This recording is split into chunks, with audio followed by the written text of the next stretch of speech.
الحمد لله رب العالمين نحمده ونصلي على رسوله الكريم اما بعد فاعوذ بالله من الشيطان الرجيم بسم الله الرحمن الرحيم قال الله عز وجل في القرآن الكريم وفي الفرقان المجيد يا أيها الذين آمنوا توبوا إلى الله توبة نصوحا آمنت بالله صدق الله العلي العظيم وصدق رسوله النبي الأمين الكريم اما بعد. آج جن حالات کا بحیثیت قوم میں اور آپ اور ہمارے گرد و نواح میں بسنے والے دیگر لوگ، مسلمان غیر مسلم، تمام انسان شکار ہیں. ان حالات کے اندر یقیناً لوگوں کے اندر ایک اضطراب پایا جاتا ہے، ایک پریشانی ہے، ایک خوف ہے جو پوری دنیا کے اندر اس وقت پھیل رہا ہے اور پھیلا ہوا ہے. لیکن اگر ہم قرآن کی جانب توجہ کرتے ہیں، دین اسلام کی جانب توجہ کرتے ہیں، اسلامی تعلیمات کی جانب توجہ کرتے ہیں، تو ہم تمام کے اوپر یہ بات واضح ہے اور واضح ہونی چاہیے کہ اسلام اپنے احکامات، اپنے معمولات اور اپنے شب و روز کے اعمال کے حوالے سے ایک منفرد حیثیت کا حامل مذہب ہے. اقبال نے ایک بڑا خوبصورت شعر اس وقت میں کہا تھا کہ جب ایک موومنٹ کی ابتدا ہوئی تھی جو کہ بر صغیر پاک و ہند میں پاکستان کے ملک کے قیام کی وجہ بنی تھی. اقبال نے کہا تھا کہ اپنی ملت پر قیاس اقوام مغرب سے نہ کر،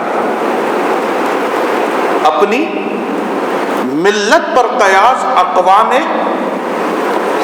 مغرب سے نہ کر، خاص ہے ترکیب میں قوم رسول ہاشمی. کہ جس طریقے سے مغرب یعنی ویسٹ اپنے ایشوز کو ڈیسائیڈ کرتا ہے، اپنے میٹرز کے سولوشنز کو تلاش کرتا ہے، اس طریقہ کار کے مطابق مسلمان اور اہل اسلام ان کے فیصلے نہیں ہوا کرتے. مسلمانوں کا فیصلہ اور اسلام سے وابستہ رکھنے والے لوگ، تعلق رکھنے والے لوگ، ان کا فیصلہ وہ اگر ہوتا ہے تو اس کی بنیاد یا تو قرآن ہوتی ہے یا اللہ کے رسول صلی اللہ علیہ وسلم کی سنت و سیرت ہوا کرتی ہے. ہم اگر زندہ ہیں تو اللہ کا فضل ہے الحمدللہ، اور اگر ہماری موت اللہ نے لکھ دی ہے تو الحمدللہ ہم اس پر بھی راضی ہیں، کیونکہ ہمیں پتہ ہے کہ مرنے کے بعد والی زندگی اس دنیا کی زندگی سے کہیں زیادہ طویل ہے. قرآن نے موت کے لیے جو الفاظ استعمال کیے ہیں وہ ہے کل نفس ذائقۃ الموت. ہر ذی نفس کو موت کا ذائقہ چکھنا ہے.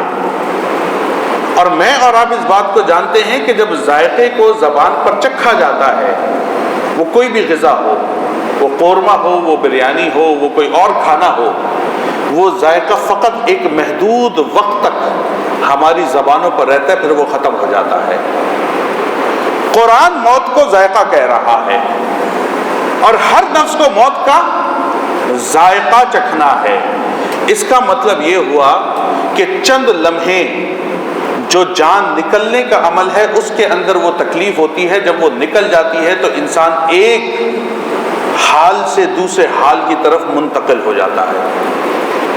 تو بحیثیت مسلمان کے نہ تو مجھے اور آپ کو موت سے ڈرنے کی کوئی ضرورت ہے، اب بحیثیت مسلمان کے نہ مجھے اور آپ کو موت کے بعد ہونے والے احوال سے ڈرنے کی ضرورت ہے، اگرچہ ہم مسلمان ہیں. کیونکہ قرآن ہمیں یہ کہہ رہا ہے وَلَا تَهِنُوا وَلَا تَحْزَنُوا أَنْتُمُ الْأَعْلَوْنَ إِن كُنتُم مُؤْمِنِينَ. تم خوف نہیں کھاؤ، تم غم نہیں کرو، غالب تو تم کو ہی آنا ہے۔ شرط کیا ہے؟ ان کنتم مؤمنین، اگر تم مومن ہو۔ تو ہونا یہ چاہیے کہ بحیثیت مسلمان کے میں اور آپ ان حالات میں اپنے مومن ہونے کا ثبوت دیں۔ ان حالات میں میں اور آپ بحیثیت مومن کے اپنا رخ اللہ اور اس کے رسول کی طرف کریں۔ ان حالات میں جن کا شکار میں اور آپ اور پورا ملک اور پوری دنیا ہے، ان حالات میں بحیثیت مسلمان کے میں اور آپ اپنے کردار، اپنے افعال، اپنے اعمال سے اللہ کی بارگاہ میں خود کو مومن ثابت کریں، تاکہ اگر ان حالات میں خدا نخواستہ ہم میں سے کوئی بھی شخص وہ موت کا شکار ہوتا ہے تو اللہ کی بارگاہ میں حضوری کے وقت ہمیں شرمندگی کا سامنا نہ کرنا پڑے۔ حالانکہ جو اسٹیٹسٹکس اس وقت تک ہمارے سامنے ہیں، وہ اسٹیٹسٹکس ہمیں یہ بتاتے ہیں کہ کرونا کے حوالے سے جو اموات ابھی تک رپورٹ کی گئی ہیں وہ 8 سے 9 ہزار ہیں، اور یہ پروسیس تقریباً 2 مہینے پہلے شروع ہوا تھا اٹلی کے اندر اور ووہان کے اندر، اور پھر یہ آگے پھیلتا رہا، اور آج 2 مہینے کے بعد کی جو رپورٹس ہیں وہ 8 سے 9 ہزار کی فگر ہیں جو معتمد ہیں ان 2 مہینوں کے اندر۔ اور اسٹیٹسٹکس جو اس وقت انٹرنیشنل ویب سائٹس کے اوپر موجود ہیں وہ ہمیں یہ بتاتے ہیں کہ انہی 2 مہینوں میں جو لوگ کینسر سے مرے ہیں ان کی تعداد 11,70,141 ہے۔ انہی 2 مہینوں میں جو بندے سگریٹ نوشی سے مرے ہیں، اسٹیٹسٹکس ہمیں یہ بتا رہا ہے کہ ان کی تعداد 7,16,498 ہے۔ انہی 2 مہینوں کے اندر جو اسٹیٹسٹکس الکوہل کی ہے کہ شراب نوشی سے جو لوگ مرے ہیں ان کی تعداد 3,58,471 ہے، اور انہی 2 مہینوں کے اندر جو لوگ ایڈز کے مرض سے مرے ہیں، ایڈز کے مرض سے، ان کی تعداد 2,40,950 ہے، اور انہی 2 مہینوں کے اندر روڈ ایکسیڈنٹ سے جو لوگ مرے ہیں ان کی تعداد 1,93,469 ہے، اور جن لوگوں نے سوسائڈ کیا ہے، خودکشی کی ہے دنیا کے حال اور احوال سے بیزار ہو کر، تو ان کی تعداد 1,53,696 ہے۔ جو لوگ ملیریا میں مارے گئے ہیں انہی 2 مہینوں میں ان کی تعداد 1,40,584 ہے، اور جو کامن کولڈ سے مارے گئے ہیں، نزلے سے، زکام سے اور دیگر بخار سے اور ان چیزوں میں ان کی وفات ہوئی ہے، تو ان کی تعداد 69,602 ہے۔ یہ اسٹیٹسٹکس ہیں جو انٹرنیشنل ویب سائٹس کے اوپر اویلیبل ہیں، آپ جا کے کراس چیک WHO اور دیگر ویب سائٹس پہ کر سکتے ہیں۔ اس کا مطلب یہ ہوا کہ موت اگر آنی ہے تو وہ تو آنی ہے، اگر موت آنی ہے تو وہ تو آنی ہے۔ اب آپ گھر میں بیٹھ جائیں تب بھی موت آئے گی، آپ باہر ہیں تب بھی موت آئے گی۔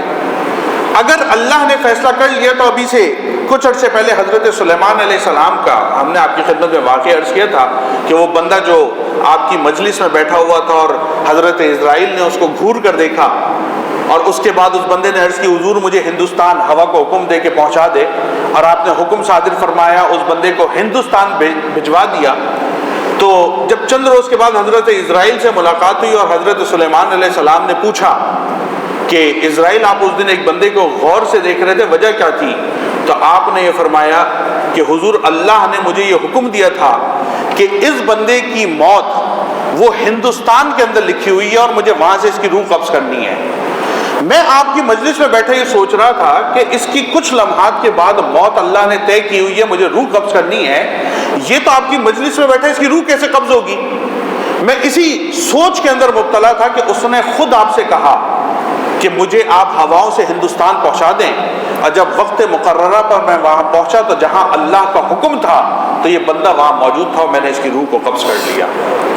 تو اگر موت لکھی ہے مسجد میں تو آپ مسجد میں مریں گے، کوئی مسئلے کی بات نہیں ہے، اور اگر موت سڑک پر لکھی ہے تو آپ سڑک پر بھی مریں گے، اور اگر میری موت میرے گھر کے کمرے میں میرے بیڈ کے اوپر لکھی ہے تو ہم وہاں بھی مریں گے۔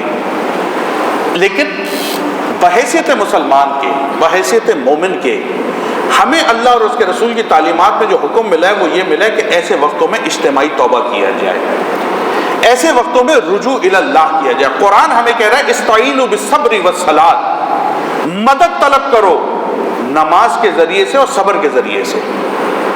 قرآن اور حدیث ہم کو یہ بتاتی ہے کہ حضور کے بارے میں آتا ہے، ابن ماجہ کی حدیث ہے کہ من صلی صبح فہو فی ذمۃ اللہ. اللہ کے رسول نے فرمایا جو فجر کی نماز کو باجماعت پڑھتا ہے، فجر کی نماز ادا کرتا ہے، اس کا ذمہ اب اللہ کے اوپر ہے، اب اللہ اس کی حفاظت فرمائے گا. تو اگر ہم مومن ہیں تو ہمیں مدد اور نصرت اس انداز میں طلب کرنی ہے اللہ سے جس طرح اللہ نے ہمیں بتایا ہے. ہمیں اپنی حفاظت اس انداز میں کرنی ہے جس طرح اللہ اور اس کے رسول نے ہمیں تعلیمات دی ہیں، نہ کہ اس طریقے سے جس طریقے سے مغرب ہمیں سمجھا رہا ہے کہ ہمیں کس طریقے سے زندگی گزارنی ہے اور اپنے فیصلے کرنے ہیں. یقیناً حکومت پاکستان کی طرف سے جو بھی احکامات ہیں، جو اقدامات ہیں، پریکاشنز ہیں، ہم اس کو فالو کر رہے ہیں.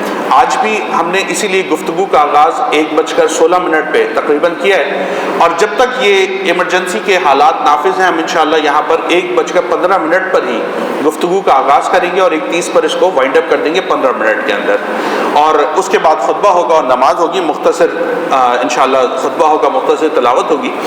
ہم ان احکامات کو فالو کرتے ہیں، جو احتیاط ہیں ڈیفینیٹلی ان کو ہم فالو کرتے ہیں، لیکن ہم ان مساجد کے ذریعے، ان مدارس کے ذریعے، ان اجتماعات کے ذریعے حکومت کے جو اہم عہدوں پر فائز لوگ ہیں ان تک بھی یہ پیغام پہنچانا چاہتے ہیں کہ آپ ان لمحات میں رجوع الی اللہ کریں. جو پریکاشن میجرز ہیں، سیفٹی جو پریکاشنز آپ کے پاس آ رہی ہیں، آپ ان احکامات پر عمل کریں. ہاتھ دھوئیں، کس نے منع کیا ہے؟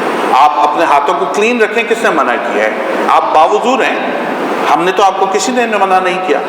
اور جو دیگر احتیاطیں ہیں کہ ان نیسیسری انٹریکشنز نہ کریں، مارکیٹس کے اندر نہ جائیں، ان جگہوں پر نہ جائیں، بالکل یہ ہونا چاہیے.